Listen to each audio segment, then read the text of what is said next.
एक घने जंगल के पास एक गांव था, सोनपुर। सोनपुर में महेश और उसकी पत्नी जया रहा करते थे। अरे महेश, कभी लौटा रहे हो मेरा कर्ज? जल्दी जल्दी ही सेठ जी, जितने पैसे इकट्ठे होते हैं तो सीधा आपके पास ही आऊंगा। ठीक है, मैं इंतजार करूंगा। महेश की पत्नी को सेठ से बहुत परेशानी थी। अरे ए जी, अब और कितना ब्याज देंगे इस सेठ को? जितना कर्ज इससे लिया था उसका तो दुगना दे चुके हैं हम। पता नहीं, ये सब मेरे पल्ले नहीं पड़ता। मैं तो बस इतना जानता हूँ कि अगर हमें इस घर में रहना है तो हमें सेठ जी को पैसे देने ही होंगे। ठीक है। एक बार की बात है, महेश ने जंगल में एक बड़े पेड़ का सौदा किया। उसे काफी अच्छे पैसे मिले। जब वो घर लौटा, सोच रहा हूँ अभी जाकर ये पैसे सेठ जी को दे आता हूँ। अरे अरे, सब पैसे उनको देने की क्या जरूरत है? आधे हम रख लेते हैं। पर क्यों?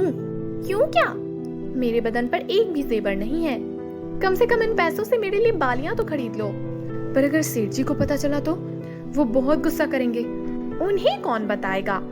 ठीक है, मैं बाली खरीद कर लाता हूँ। महेश ने एक सोने की बाली खरीद ली और बचे हुए पैसे लेकर वो सेठ के पास गया। अरे वाह वाह, आज तो तेरी कमाई अच्छी हुई है। हाँ सेठ जी। तू ऐसे ही ईमानदारी से पैसे ला कर देगा तो जल्द ही तेरा घर तेरा हो जाएगा। और कितने पैसे देने हैं सेठ जी? बस 20,000 और हैं। ठीक है, आशा है जल्द ही दे दूंगा। महेश यहाँ से अपने घर गया। मेरी बाली लाए क्या? हाँ, ये लो। और मुझे लगता है मुझे सेठ जी को पैसे दे देने चाहिए थे। वो क्यों? बस 20,000 ही तो बचे हैं। ये बाली नहीं लाता तो 10,000 ही बचते। कोई नहीं, अगली बार कमाओगे तो दे देना। फिलहाल तो मैं ये बाली पहन रही हूँ। बाली पहनकर जया बहुत खुश थी। वो अपनी सोने की बाली दिखाने अपने पड़ोसन के पास गई। अरे शीला, ये देख, मेरे पति मेरे लिए सोने की बाली लाए हैं। ये तो बहुत अच्छी है दीदी, है ना? जया ने गांव की हर औरत को अपनी बालियां दिखाई। और रात को जब जया सो रही थी तब एक चोर ने जया की बालियां चुराई और 9-2-11 हो गया। अगली सुबह, हे राम, मेरी बालियां, हे भगवान, मेरी बालियां चोरी हो गई। तुमने किसे अपनी बालियां दिखाई थी? किसी को नहीं, बस शीला को, विमला को, प्रभा को। पूरे गांव भर में तो ढिंडोरा पीट दिया और बोलती है कि किसी को नहीं दिखाई। तुम्हारा तो दिमाग ही घुटने में है। इससे तो अच्छा था कि मैं ये पैसे सेठ जी को दे देता। बेवकूफ औरत। जया के मन में कोई भी बात नहीं रहती। वो हर बात फैला दिया करती थी। अगर उसके घर में कुछ अच्छा पकवान भी बने तो सारे गांव को पता चल जाता था। अरे महेश भाई, आज तुम्हारे घर में खीर बन रही है, हमें नहीं बुलाया? भाई, अब तक तो मैं घर पहुंचा भी नहीं हूँ। मुझे कैसे पता कि क्या बन रहा है? हमें सब पता है, जया भाभी ने बोला। महेश तमतमाता हुआ घर पहुंचा। पूरे गांव को बता दिया कि तुमने खीर बनाई है। इसमें क्या गलत है? बनाई है तो बनाई है। बनाओ तो खुद खाओ ना। दुनिया को बताने की क्या जरूरत है? तुम्हारी इस आदत से परेशान हूं मैं। कोई बात अपने तक नहीं रखती, सबका ढिंढोरा पीटती रहती हो। अक्सर महेश जया को डांटता भी था। एक दिन की बात है, महेश जंगल में लकड़ियां काटने गया था। वो एक बहुत मोटा पेड़ काट रहा था। तभी उसके पैर को कुछ चुभा। उसने नीचे मिट्टी कुरेदी तो उसे एक घड़ा मिला, सोने के सिक्कों से भरा हुआ। वाह वाह, मेरे तो भाग्य खुल गए। हे भगवान, तेरा लाख लाख शुक्र है। अभी इसे घर ले जाता हूँ। नहीं नहीं। महेश को अचानक से जया की बेवकूफी याद आई। अगर मैं इस घड़े को घर लेकर गया तो जया सबको बता देगी कि घर में सोने का घड़ा है और फिर सब कुछ चोरी हो जाएगा। नहीं नहीं, मैं ऐसा नहीं होने दूंगा। महेश अब सोचने लगा कि वो क्या करे। उसे एक योजना सूझ गई। महेश ने घड़े को वहीं मिट्टी में दबा दिया और उसके ऊपर एक पत्ता रख दिया। फिर महेश नदी के पास गया। नदी से उसने कई मछलियां पकड़ी। इन मछलियों को उसने एक पेड़ पर लटका दिया।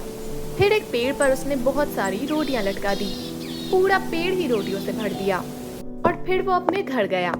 जया, चलो मेरे साथ। कहाँ जाना है? मुझे जंगल में एक घड़ा मिला है जिसमें सोने के सिक्के हैं। घड़ा बहुत ही बड़ा है, तुम मेरे साथ चलो, हम दोनों मिलकर घड़ा ले आएंगे। हाँ हाँ चलो। सोने के सिक्कों का घड़ा, वाह वाह। जया और महेश दोनों जंगल पहुंचे। जंगल पहुंचते ही जया का ध्यान उस पेड़ पर गया। हे राम, रोटियों का पेड़? हाँ, कल तो इस पेड़ से रोटियों की बारिश हो रही थी। ये कोई आम जंगल नहीं है, बल्कि जादुई जंगल है। थोड़ी दूर चलने के बाद जया ने वो पेड़ देखा जिस पर मछलियां लटक रही थी। मछलियां उगाने वाला पेड़? हाँ, इसे छोड़ो, आगे चलते हैं। कुछ दूर चलने के बाद महेश उसी जगह पहुंचा जहाँ पर वो सोने के सिक्कों का घड़ा था। उसने पत्ते हटाए। हे भगवान, आपने बिल्कुल सही कहा था। हाँ, पर अब ये बात तुम किसी को मत बताना। मैं पागल थोड़ी हूँ जो ये किसी को बताऊं। हाँ, वो तो मैं जानता हूँ। कुछ कहा क्या? नहीं, कुछ नहीं, चलो घर चलते हैं। दोनों घर लौटे।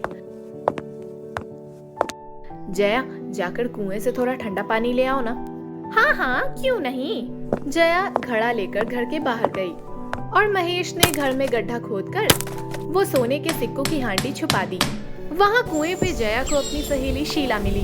क्या बात है, आज बहुत खुश लग रही हो जया दीदी। अब क्या बताऊं, हमारे तो भाग्य ही खुल गए। ऐसा क्या हो गया दीदी? हमें जंगल में सोने के सिक्कों से भरा हुआ घड़ा मिला है। क्या? हाँ, पर तू किसी को बताना मत। हाँ हाँ ठीक है ठीक है। पर औरतों की बातें कभी रुकी है? शीला ने ये बात आग की तरह पूरे गांव में फैला दी। सेठ जी को भी ये बात पता चल गई और सेठ जी सारे गांव वालों के साथ महेश के घर के बाहर पहुंचे। अरे ओ महेश, महेश, ओ महेश, अरे बाहर आ। क्या हुआ सेठ जी? तुझे नहीं पता कि क्या हुआ? तुझे सोने के सिक्कों का घड़ा मिला है जो तू सारे गांव वालों से छुपा रहा है। सोने के सिक्कों का घड़ा? मुझे? ये आपसे किसने कह दिया? और कौन कहेगा? तेरी पत्नी ही सारे गांव वालों को बोलती फिर रही है। सेठ जी, मेरी पत्नी दिमाग से थोड़ी सी खिसकी हुई है। अगर आपको झूठ लगे तो उसी से पूछ लीजिए कि वो कब जंगल गई और क्या क्या हुआ। ठीक है जया, बताओ जंगल में क्या क्या हुआ। हाँ, हम लोग जंगल पहुँचे। साधारण जंगल नहीं, जादुई जंगल।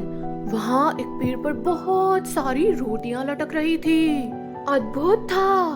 अब हम आगे बढ़े तो दूसरे पेड़ पर मछलियां लटक रही थी और जब हम और आगे बढ़े तो हमें वहाँ पर सोने के सिक्कों का घड़ा मिला जो हम घर ले आए। सुना सेठ जी, अगर यकीन नहीं होता तो मेरे घर की तलाशी भी ले सकते हैं आप। भोला, जा जरा घर में देख कुछ है क्या। सेठ जी के आदमियों ने घर की तलाशी ली पर उन्हें कहीं भी सिक्कों का घड़ा नहीं मिला। अब तो आपको यकीन हो गया ना, मेरे पास कोई सोना नहीं है सेठ जी। अगर होता तो मैं सबसे पहले आपका कर्ज नहीं चुकाता। हाँ वो तो है। सेठ जी के साथ सारे गांव वाले चले गए। उनके जाने के बाद महेश के चेहरे पर मुस्कान आई। हाँ, अब आराम की जिंदगी जीऊंगा। कम से कम अब कोई जया की बातों पर यकीन तो नहीं करेगा और मेरा सोना सुरक्षित रहेगा। अरे सुनिए। हाँ? ये सब असली में हुआ था ना, तो लोग मेरी बात क्यों नहीं मान रहे?